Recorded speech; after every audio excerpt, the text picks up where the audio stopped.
Summary of the lesson the midnight visitor अर्धरात्रि का आगंतुक इन हिंदी में राइटर हैं रॉबर्ट आर्थर। ऑसेबल एक गुप्तचर बहुत ही महत्वपूर्ण रिपोर्ट प्राप्त करने की अपेक्षा कर रहा है। दूसरा गुप्तचर मैक्स उसे पिस्तौल से धमकाता है। ऑसेबल एक गुप्तचर बहुत ही महत्वपूर्ण रिपोर्ट प्राप्त करने की अपेक्षा कर रहा है। दूसरा गुप्तचर मैक्स उसे पिस्तौल से धमकाता है। रिपोर्ट की मांग करता है। क्या ऑसेबल उसे चालाकी से चकमा दे देता है? ऑसेबल एक गुप्तचर के वर्णन में फिट नहीं बैठता था जैसा फाउलर ने पढ़ा था। एक उदासीपूर्ण फ्रांसीसी होटल के गंदे से गलियारे में उसके पीछे पीछे चलते हुए जहां ऑसेबल का कमरा था, फाउलर ने निराशा सी महसूस की। यह एक छोटा सा कमरा था जो छठी और सबसे ऊपर वाली मंजिल में था और वह किसी रोमांटिक साहस के लिए मुश्किल से ही उपयुक्त स्थान दिखता था। एक बात थी, ऑसेबल मोटा था, बहुत मोटा था, और फिर उसका उच्चारण, यद्यपि वह काम चलाऊ फ्रांसीसी और जर्मन बोलता था, उसने अमेरिकन उच्चारण को पूरी तरह से नहीं छोड़ा था जिसे वह 20 वर्ष पूर्व बोस्टन से पेरिस लेकर आया था। तुम्हें निराशा हुई? ऑसेबल ने अपने कंधे के ऊपर से मुश्किल से बोलते हुए कहा। तुम्हें बताया गया था कि मैं एक गुप्तचर हूँ, खुफिया विभाग का एक कर्मी जिसका काम गुप्त भेदों और खतरे की जानकारी प्राप्त करना है। तुम मुझसे मिलना चाहते थे क्योंकि तुम एक युवा तथा रोमांटिक लेखक हो। तुमने रात्रि में रहस्यपूर्ण आकृतियों, पिस्तौल की आवाजों और मदिरा में नशीली चीजें मिलाए जाने की कल्पना की थी। तुम्हारी भ्रांति टूटी हुई है, ऑसेबल ने कहा।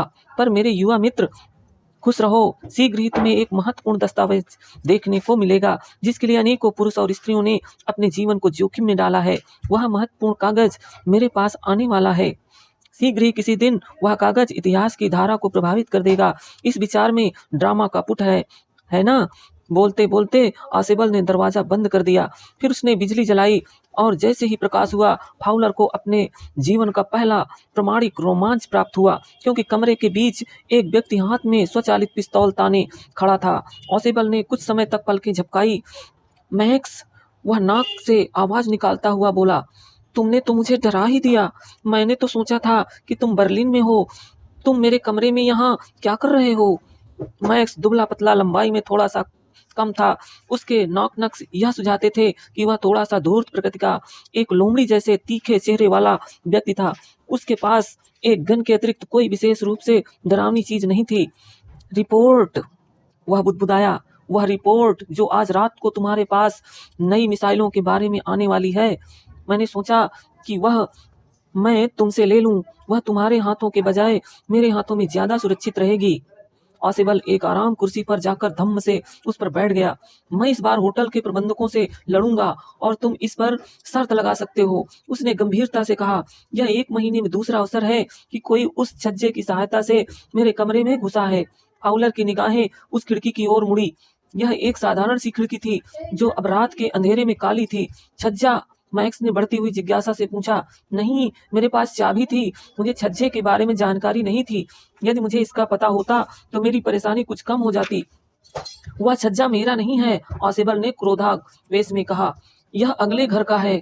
उसने फाउलर की ओर स्थिति स्पष्ट करने वाली दृष्टि से देखा। देखो, वह बोला, यह कमरा एक बड़े मकान का भाग हुआ करता था और अगला कमरा जिसका दरवाजा वह रहा प्रमुख कमरा हुआ करता था। उसमें छज्जा था जो अब मेरी खिड़की के नीचे तक आया है। खाली कमरे के अगले दरवाजे द्वारा उस छज्जे पर पहुंचा जा सकता है और किसी व्यक्ति ने पिछले माह ही ऐसा किया था। प्रबंधकों ने वायदा किया है कि इसे बंद कर देंगे, पर उन्होंने अभी तक किया नहीं है। मैक्स ने फाउलर की ओर देखा जो अकड़कर ऑसेबल से कुछ फुट दूरी पर खड़ा था तथा उसने रोबदार संकेत से अपनी बंदूक घुमाई। कृपया बैठ जाइए, उसने कहा। लगता है हमें आधा घंटा और प्रतीक्षा करनी होगी।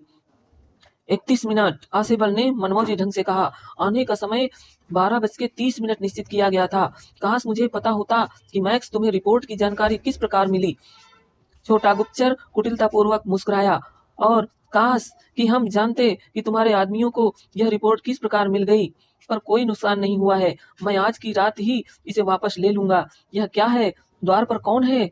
फाउलर अचानक दरवाजे पर दस्तक होने पर उछला। ऑसेबल केवल मुस्कुराया। वह पुलिस ही होगी, उसने कहा। मैंने सोचा था कि इतने महत्वपूर्ण कागज जिसका वह इंतजार कर रहे हैं के लिए अतिरिक्त सुरक्षा की जानी चाहिए। मैंने उन्हें सूचित किया था कि वे इस बात की निगरानी रखें कि सब कुछ ठीक ठीक है। मैक्स ने घबराहट में अपने होंठ काट लिए। दरवाजे पर फिर से दस्तक सुनाई दी। खटखटाने की आवाज सुनाई दी। अब तुम क्या करोगे मैक्स? ऑसेबल ने पूछा। यदि मैं दरवाजा नहीं खोलूं तो वे लोग किसी न किसी तरह से कमरे में घुस आएंगे ही। दरवाजे पर ताला नहीं लगा है और वे लोग तुम्हें गोली मारने में संकोच नहीं करेंगे। मैक्स का चेहरा गुस्से से काला पड़ गया। जब वह तेजी से खिड़की की तरफ खिसका, उसने अपनी टांग खिड़की की दहलीज पर लटकाई। उन्हें जल्दी वापस भेज देना, उसने चेतावनी दी। मैं छज्जे पर इंतजार करूंगा, उन्हें वापस भेज देना, अन्यथा मैं गोली मार दूंगा और भागने के मौके की तलाश करूंगा। दरवाजे पर दस्तक तेज हो गई। खटखटाने की आवाज तेज हो गई और एक आवाज आई, श्रीमान आसेबल, श्रीमान आसेबल। अपने शरीर को ऐंठते हुए ताकि गन मोटे व्यक्ति और उसके मेहमान को निराश बनाए रखे, मैक्स ने अपने खाली हाथ में खिड़की की चौखट अपने सहारे के लिए पकड़ ली। फिर उसने अपनी दूसरी टांग उठाई और खिड़की की दहलीज पर रख ली। दरवाजे का हत्था घूमा।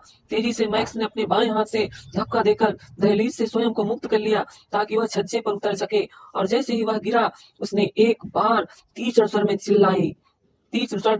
चिल्लाया। दरवाजा खुला और एक वेटर एक ट्रे के लिए वहां खड़ा था। उसने एक बोतल और 2 गिलास उठा रखे थे। यह रहा आपका ड्रिंक सर, जो आपने वापस लौटने पर आदेश दिया था, उसने कहा। उसने ट्रे मेज पर रखी, बड़ी सावधानी के साथ बोतल का ढक्कन हटाया और फिर कमरे से बाहर निकल गया। रक्तहीन चेहरे के साथ कांपता हुआ फाउलर वेटर के पीछे गया। पर पुलिस कहाँ है? वह हकलाया। पुलिस कहीं नहीं थी, ऑसेबल ने दुखपूर्वक कहा। केवल वेटर हेनरी ही था जिसकी मैं उम्मीद कर रहा था। लेकिन छज्जे पर उतरने वाला व्यक्ति क्या वहां नहीं है? फाउलर ने बात शुरू की। नहीं, ऑसेबल ने कहा, वह लौट कर नहीं आएगा। तुम जानते हो मेरे युवा दोस्त कि वहां बालकनी नहीं है।